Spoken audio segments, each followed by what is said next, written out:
আনুমানিক দুইটা 1:40 থেকে 2টার মধ্যেই একটা বিকট শব্দ শুনতে পাই।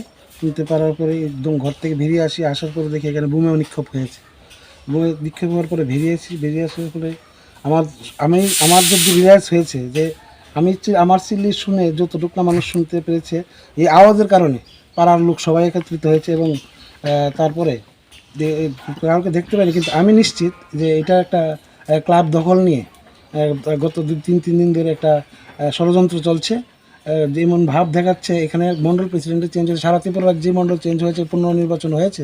তো আমাদের এখানে মণ্ডল প্রেসিডেন্ট বিগত ছিলেন প্রাক্তন যিনি বিজু পাল, ওনার নেতৃত্বে এতদিন ব্রাহ্মণটিতে 4 বছর আমরা কাজ করেছি। তো এই এই এই এই এই 3 দিন হয়েছে যে আমাদের মণ্ডল প্রেসিডেন্ট চেঞ্জ হয়েছে, শিবেন্দ্র দাস হয়েছে নতুন মণ্ডল প্রেসিডেন্ট। উনি মণ্ডল প্রেসিডেন্ট হওয়ার সাথে সাথেই এখানে কাজলদের নেতৃত্বে একদল গ্রুপ এখানে একটা ক্লাব দখল নিয়ে যেন মনে হচ্ছে যে পার্টির পরিবর্তন হয়ে গেছে। এখানে মণ্ডল প্রেসিডেন্টের পরিবর্তন হয়নি, যে পার্টির পরিবর্তন হয়ে গেছে। এখন যে কোনো মণ্ডলেই ক্লাব দখল নিতে হবে।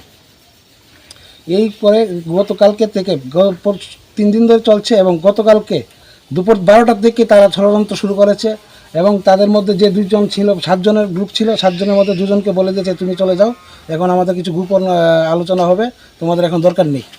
হ্যাঁ, এই বলে তাদেরকে ঘর থেকে বের করে দিয়েছে। তারপরে কালকে সারাদিন তো যেভাবে গিয়েছে এবং মণ্ডল প্রেসিডেন্ট হওয়ার পরে এলাকাতে সারা বামুটাতে কোনো জায়গায় এমন কোনো কিছু শুনতে পাইনি আমরা। কিন্তু দেখা গেছে এই যে উত্তর রামনগর এবং 34 নম্বর বুথ এবং আমি শক্তিকেন্দ্রের ইনচার্জ 10 নম্বর শক্তি উৎপল দাস মণ্ডলের সদস্য ছিলাম এবং ক্লাবের সেক্রেটারি, এই এলাকাটা জুড়ে এমন একটা ত্রাস সৃষ্টি করছে যে মনে হচ্ছে যে পার্টি চেঞ্জ হয়ে গেছে এবং মণ্ডল প্রেসিডেন্ট চেঞ্জ হয়নি, পার্টি চেঞ্জ হয়ে গেছে। এবং কাজলদের নেতৃত্বে এখানে অসম্ভব সন্ত্রাস চালাচ্ছেন সুমন চৌধুরী এবং সমীর সাহা। তারা পার্টির যে কর্মীরা আছে, যারা বর্তমান বুথ কমিটিতে আছে, যে গত কয়েকদিন আগে যে বুথ কমিটি হয়েছে রাজ্য কমিটির থেকে যারা অ্যাপ্রুভাল দিয়েছে, তাদের সদস্যদেরকে বলছে হ্যাঁ এবার কেমনে বাড়ির থাকো দেখিয়ে দেবো মণ্ডল প্রেসিডেন্ট আমাদের। এই বলেই এখানে এইসব কাজলদের নেতৃত্বে এইসব দুর্ঘটনা চালিয়ে যাচ্ছে এবং কালকে রাত্রে আমাকে প্রাণে মারার জন্য এই বুম নিক্ষেপ করেছে।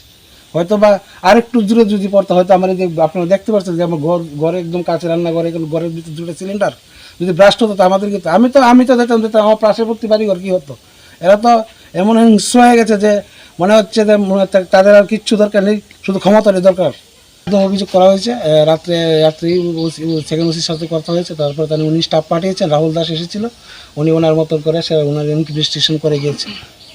এবং আমি আমার যে ব্যাপারটা আমি সর্বোচ্চ আমাদের মণ্ডল প্রেসিডেন্ট যে বর্তমান এবং প্রাক্তন ওনাদেরকে বলেছি, আমার এক্স MLA কৃষ্ণগণ দাসকে বলেছি, জেলা পরিষদ প্রেসিডেন্ট যিনি আছেন বলাই গোস্বামী, ওনাদেরকে বলেছি, ওনাদের উপর আমার একটা আস্থা আছে, আমি নেতৃত্ব বিচার পাবো।